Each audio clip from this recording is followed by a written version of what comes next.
নমস্কার, ধ্রুব বাগচি বলছি। মিনিট কুড়ি সম্পর্কে কয়েকটি স্মৃতিচারণ বলতে পারেন। তখন মিনিট কুড়ি সবে বাড়ির উঠোনে পা ফেলতে শিখেছে, মনের আনন্দে হাঁটত। সে এক বিশাল কর্মযোগ্য ছিল। আর আমরাও একটা ছবি করে পরের ছবি চিন্তাভাবনায় শুরু হয়ে যেত। এভাবে 18-20 মিনিট ধরে চলতো। তখন বেড়ানোর গল্প না, উপাখ্যান।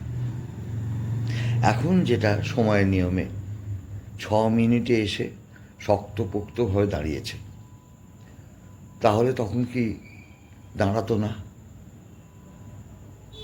একেবারেই না, দাঁড়াতো না। হলে কখনই কারোর ছবি এখান থেকে নন্দনে দেখাবার জন্য নির্বাচিত হতো না, যেখানে গৌতম বাবুর মতন পরিচালক ছবি দেখতে এসেছিলেন।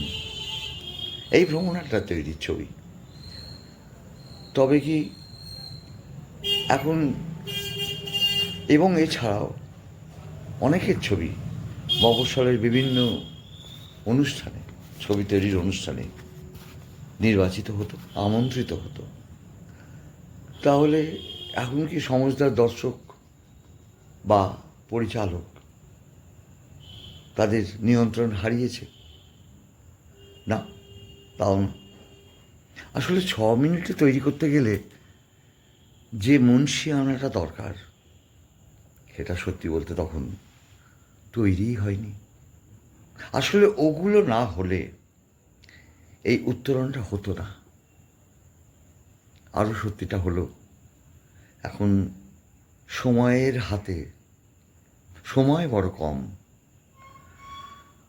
আর ছিন্নপত্রে আমরা পড়েছি, গতকালকে অস্বীকার করলে বর্তমান মূল্যহীন হয়ে যায়। নমস্কার।